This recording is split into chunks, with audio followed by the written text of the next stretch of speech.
welcome back. It's week 2 check-in time, and we are on the topic of relationships. And last week we talked a lot about how our relationships change as we age.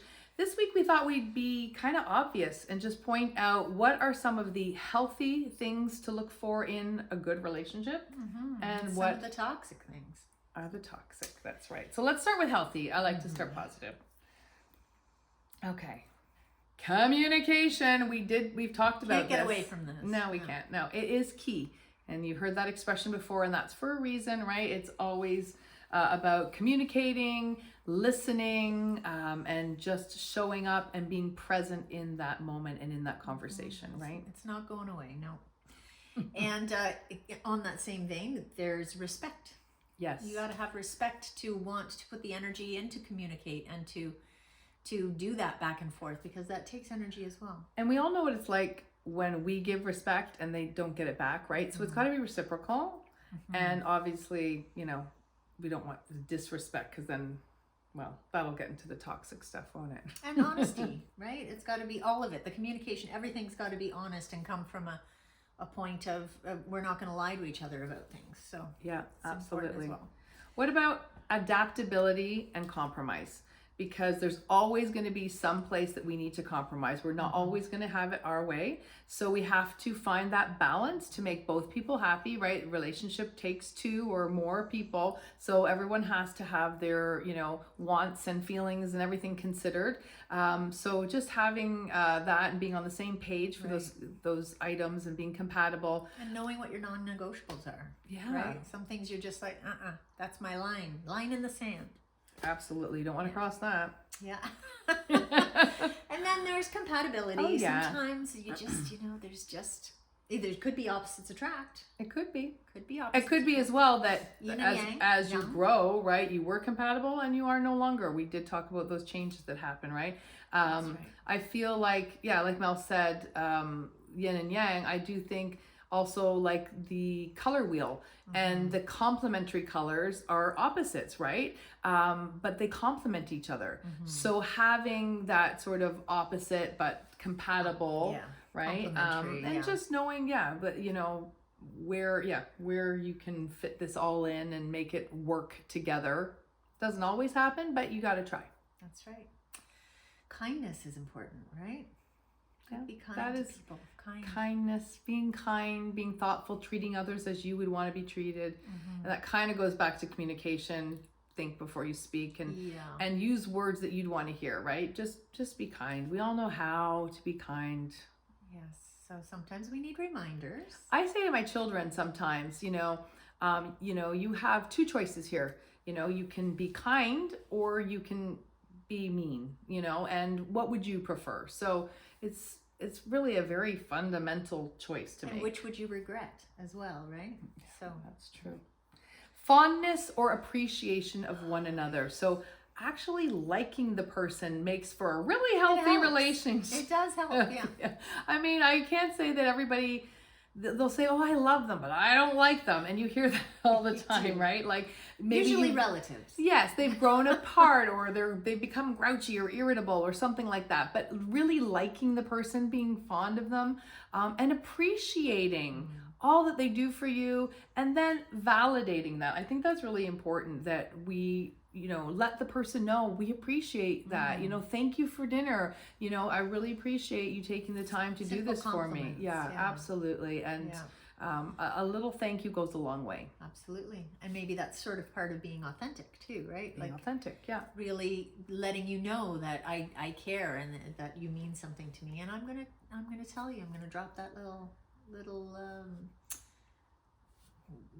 hint of gratitude. Truth bomb. Right, yeah. Truth bomb. And I think being authentic also for me reminds me again of being true, because a healthy relationship is about being yourself. If you can't be yourself in a relationship, honestly, like you're in the wrong relationship. I've had relationships in the past where, I think I like that person, but I don't like me when I'm around that person, because they bring out certain parts of me.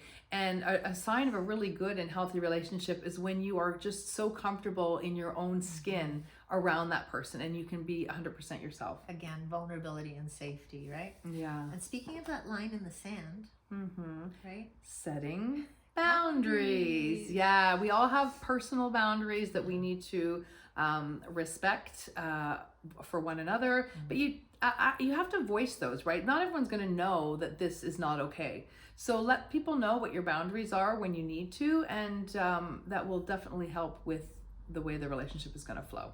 Right. And then getting to know somebody on a deeper level, like your intimacy with that person, that is again another way to deepen a relationship, for sure. Yeah, there's a lot of people who have trouble opening up and being that sort of open book, or maybe something's painful from your past, and it takes time to get to that intimate level and be vulnerable and open up. But I think the more that you can do that, especially with a significant other, the better, the healthier the relationship will be. And then there's always those little things, right? It's just a smile or a Be wink. thoughtful. Right. Be thoughtful. Bring a flower. Pick a flower from the garden. Yes. Bring it in. Gestures of thoughtfulness. Sing your It's favorite those song. little things. Yeah. Dance me around the kitchen once, just for fun, right? Thinking of the other person, what would make them happy? You know what? I'm gonna get this for dinner, but I know this would make them happy. I'm gonna do it to make someone else happy. So it's just, putting that other person in your thoughts and trying to make them happy goes a long way. And making them realize that they are special to you, right? Absolutely. Yeah. And then there's the physical part of a relationship, affection, tenderness, sex, physical touch. I'm a huge person of physical touch. I like the connection. I love the energy connection. I know not everybody likes that. So not everybody's a hugger, as they would say. No, you can always come to me for a hug. But I feel, it definitely can take the relationship to the next level. If you feel like, whoa, that's crossing my boundary, that's okay. Make sure that people know that, though. That's right. Yeah. Yeah. And then there's some, emotional support, empathy, all the things that being there for one another That's through right. good and through bad, Yeah. supporting their choices, which might not be your own. That's right. Absolutely. Which also leads into your willingness to adapt or change to things, Anything thrown at you. Circumstances, and navigating that together, right? You have to adapt and be willing to change. You can't be stuck in your ways when life is throwing other things at you. That's right. Again, growing deeper and more connected rather than growing apart from that situation. Yeah. And every healthy relationship has a level of commitment, right? You're going to commit to that relationship by showing up, by giving this, by, bringing your energy into that relationship, right? So commitment we spoke about, which can be broken, right? It's a tough one, right? Like trust. So I think having a level of commitment to every relationship, even with yourself, we talked about, and showing up is key to a healthy relationship. Absolutely. Then you have to also forgive, right? So we're not perfect, as we talked about. So there's going to be times when somebody just got grumpy, or somebody did something that rubbed you the wrong way, or whatever, and you have to be ready to practice forgiveness and have humility, because that's what happens in relationships. Yeah, sure Life ain't does. easy. And I think it's really important that you also keep your independence and find quality time together with that balance. So that's a really big one, is finding the balance where you can be yourself, you can go off and have your fun with your girls and grow and do your hobbies and stuff and grow, and then not, and then I don't know, not depend on the other person, but then you have your quality time and Right. things that you want to do together too. So it's a really healthy balance. And then, there's all the other things that happen in relationships, like making decisions that are big and life impacting, right? You have to find some equality in that, or feel like you have value in this Absolutely. in this decision. Collaboration, right? You want to be a part of those processes, those big decisions, and that you're equal partners. Power dynamics within relationships, right? I believe the alignment of values and goals is very high on the list of having a healthy relationship. And that's for anything. It can be, friendships or partners. If your alignment with values and other really important things in life, your integrity, things like that, are they're not aligned, it's probably going to be a much more difficult or strained relationship, right? Right. And going back to the forgiveness, when there are conflicts in a relationship, you have to have a healthy way to resolve them, right? Oh yeah, healthy conflict resolution. Yeah. Right. So that you can speak, and again, going back to communication, you can communicate that to each other and feel vulnerable enough to be able to say that to each other, and then move past it and have a resolution. And that also helps honor yourself, which is one of our last points here, is again having a healthy relationship with yourself. Absolutely 100% is the number one thing to a healthy relationships, right? You have to know how to love yourself. You can't love other people if you can't love yourself, right? We've all heard that expression, but it is so true. And that leads into so many of these areas of relationships, good and bad, and that reflects upon your relationship with yourself. And the best thing of all is Last having fun. Last but not least, yeah, I think you have to keep the relationship fun. I think, life. Keep your life fun. Yeah, right? humor, have a laugh, have a chuckle. So those are really, things that you would look for in a healthy relationship. I love a guy with a good sense of humor. Oh yeah. You know what I mean? He could be beautiful and smart and kind, but he could be like deadpan. That's right. No, he could be not the best looking, whatever, but he's funny. I mean, that's way who more doesn't attractive. love a funny guy? Yeah. And someone who wants to enjoy life and do things and have fun, right? Yeah. That's, I think, super valuable. Yeah. All right, so let's flip it. Let's think about things that we don't want in a relationship.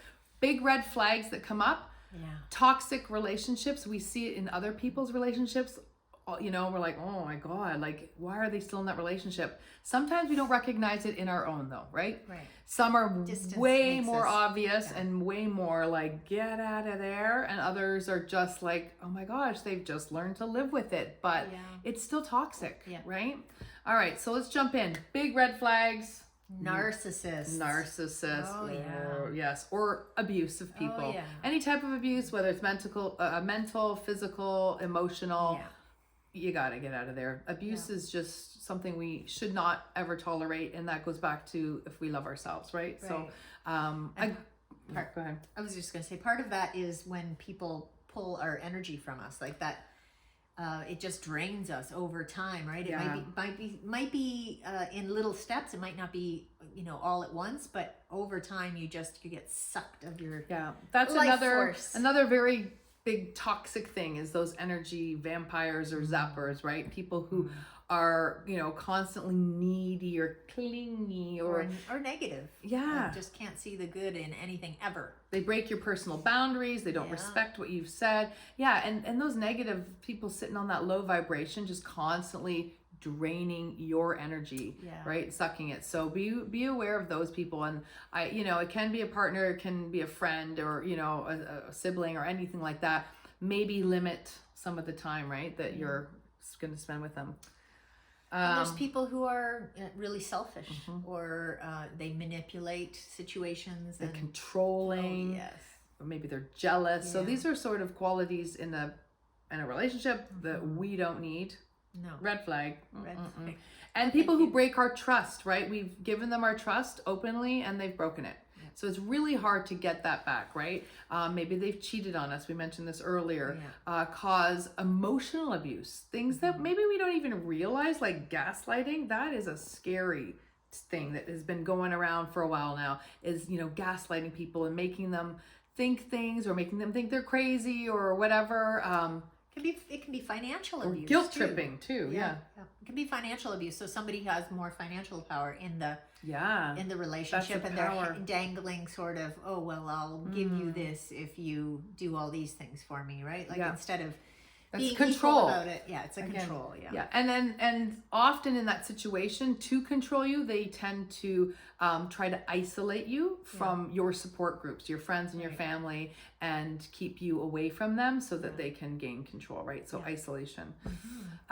So there's also frequently unresolved conflicts. If this is the kind of relationship that you're experiencing where there's constantly something wrong. There's just tension all the time. Oh You're my- walking on eggshells, right? Oh, I can't do that, or they'll freak out. Oh, you Like, think you is that resolved good? it, but then like next week it comes back up. It's these repeated patterns, cyclical arguments that just keep recurring.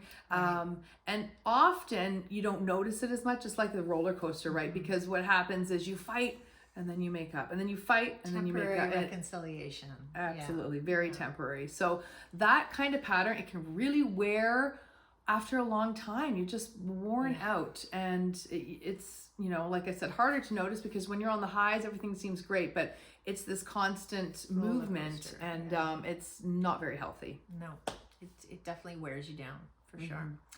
Then there are just generally people who can be mean and unkind and don't really care to, maybe they're intolerant or criticize other people all the critical, time, complain all the time, putting you down, or maybe they want to make themselves feel better, so they put you Belittle down. you, Or they compare you to someone else to make you feel bad about yourself, right? So anytime that happens, it could be on a sexual level as well. Like they disregard your boundaries and they are constantly pushing you to do things that you're just not comfortable with. Absolutely. So breaking those boundaries, it's just, again, it comes down to lack of respect, really.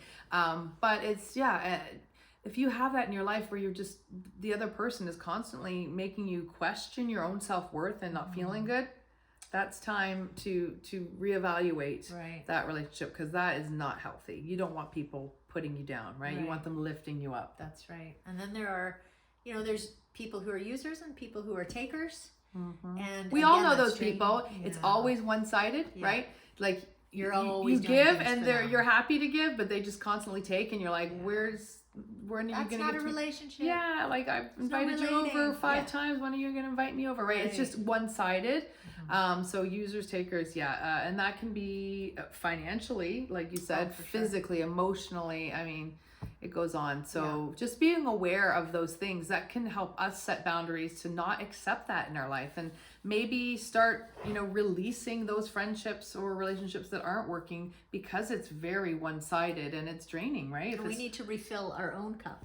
Within relationships as well, right? So that's what the give and the take, right? The exchange, the energy exchange that we have to have in any relationship. That's part of that. So another toxic thing to look for, and we mentioned it on the positive side, was communication. So this is lack of communication or willingness to even interact. Maybe you no longer even talk to each other. You're just two ships passing in the night. Someone's scrolling on their phone and you're just like, ignoring you, or you're just not making any kind of deep connection anymore. And they would rather be elsewhere, physically or, mentally, emotionally. Maybe they refuse to have these deeper conversations with you that need to be had.